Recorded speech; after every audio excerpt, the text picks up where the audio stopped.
Comment se fait-il que dans un continent où il y a autant de richesses, il puisse y avoir autant de pauvreté?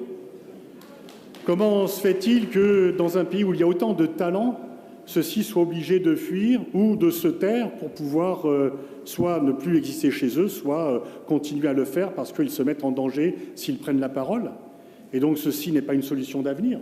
Et lorsque les forces souveraines d'un pays se sont libérées, lorsqu'il reprend non seulement possession, parce que finalement, si on revient au droit international, il y a eu d'abord le droit des peuples à disposer d'eux-mêmes, et ensuite la souveraineté permanente sur les richesses naturelles, qui a été mise en place aussi par les Nations Unies et qui n'a pas toujours été respectée.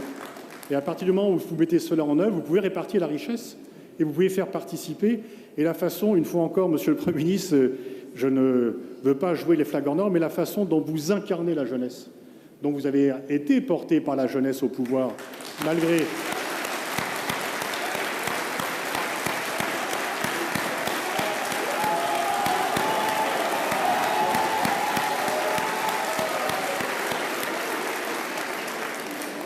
On voit que ce sont des applaudissements volontaires et pas des gens qui applaudissent avec un fusil dans le dos.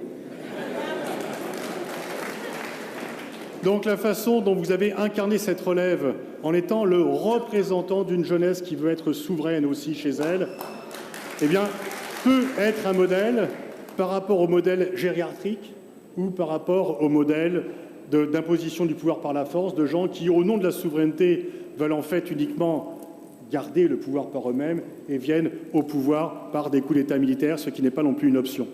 La démocratie, oui, mais à condition qu'elle soit réellement efficace, qu'elle soit vraiment portée par la jeunesse.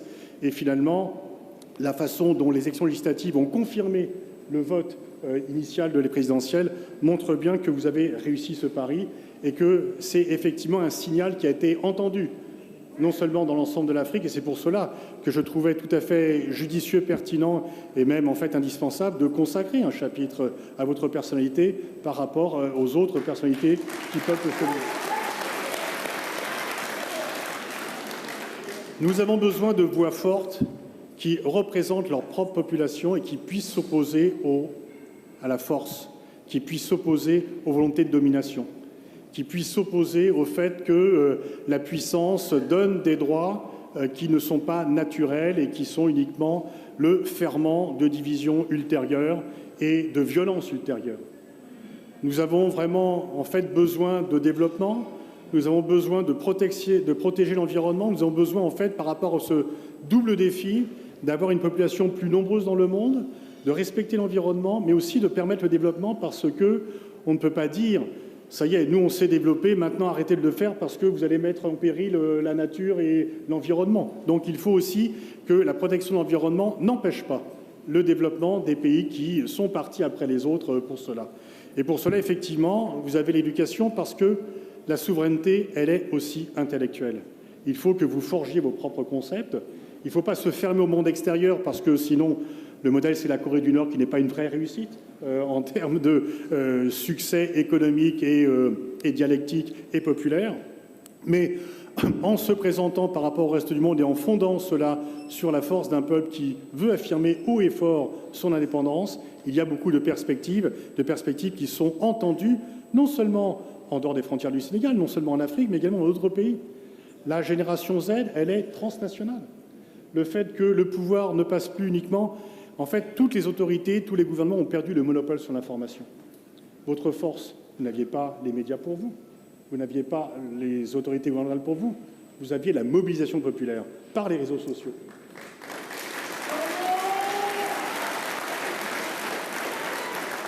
Et dans le monde actuel, je le dis puisque moi-même je suis un peu interdit des médias en France et heureusement j'ai les réseaux sociaux, eh bien en fait, grâce aux réseaux sociaux, chacun est non seulement récepteur d'informations, mais également émetteur d'informations. Cela permet une mobilisation sans avoir de fortune. Vous n'êtes pas obligé, si vous avez un discours qui correspond à l'intérêt général, si vous avez une politique qui rencontre les aspirations du monde et notamment de la jeunesse, eh bien les réseaux sociaux vous permettent de mobiliser très fortement. C'est aussi vrai au Sénégal qu'au Népal et qu'au Bangladesh et dans de multiples pays. Et ça, c'est une force dont ceux qui s'accrochent au pouvoir par la répression n'ont pas encore pris la mesure et qu'ils vont le sentir parce que c'est une force qui est irrépressible et qui va s'imposer partout. Et donc, c'est pour cela que je vais finir ma présentation. Merci encore de votre accueil. Je suis très honoré d'être là. Je vous souhaite bonne continuation. Et merci, Monsieur le Premier ministre, pour l'exemple que vous donnez à la jeunesse, non seulement africaine, mais dans le monde entier.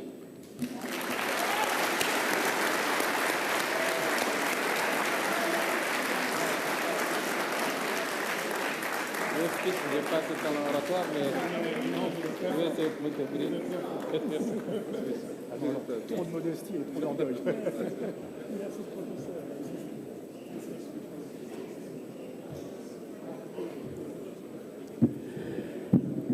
Dans les amphithéâtres, nous n'avons pas l'habitude d'être applaudis. Nous avons plutôt l'habitude de vivre le contraire.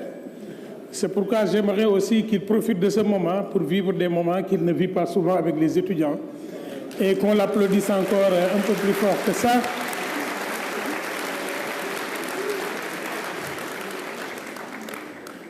Vous savez, en fait, la réalité de la force d'un intellectuel, c'est le pouvoir, et le pouvoir d'un intellectuel, c'est la vérité.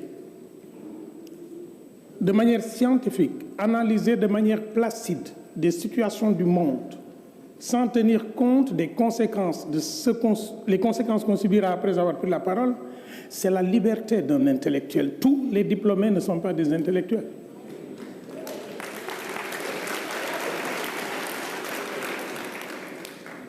Être diplômé, c'est facile, hein? Mais devenir un intellectuel, c'est prendre en charge ce potentiel de savoir-là, le mettre au service des communautés pour les aider à sortir de leur torpeur et inquiéter. André Gide disait, quand on lui a demandé quelle est ta fonction, André Gide disait « inquiéter, tel est mon rôle ». Il en est dont le rôle est de plaire, et il n'en est que de trop. Je me souviens bien que c'est un sujet de dissertation que j'avais donné à mes anciens élèves, dont 3 sont dans cette salle, Monsieur le Premier ministre. Je vous cite bien, et je cite les notes que vous avez. Koumba Diallo, la PCA de Sorano, Youssouf Sy, le PCA des autoroutes, et Hassan Beng. Hassan, je vais donner ta note tout de suite. J'aime ce moment qui va suivre parce que c'est un moment où je me retrouve en classe à devoir donner la parole aux intervenants. Mais vous me permettrez, avant de saluer la présence de Monsieur le Président de l'Assemblée nationale, on me signale qu'il est arrivé. Monsieur le ministre de la Culture, vous avez quitté le Présidium pour respecter le protocole d'État. Merci beaucoup. Vous posez un acte culturel fort. Un acte de culture administrative, mais un acte culturel sénégalais. Très fort. waaye nag Serigne Touba de moom nee woon na lu diis diig lu woyof jóg. Quand il y a suffisamment de vent, ce sont les feuilles qui virevoltent. Mais on n'est pas là pour ça. On est là pour donner la parole à 3 membres du public pour, pendant 3 minutes, chacun revenir sur les prises de parole avant la contribution de M. le Premier ministre, Ousmane Sonko. J'ai donné la parole d'abord pour des raisons stratégiques et familiales, parce que mon petit frère a épousé sa fille.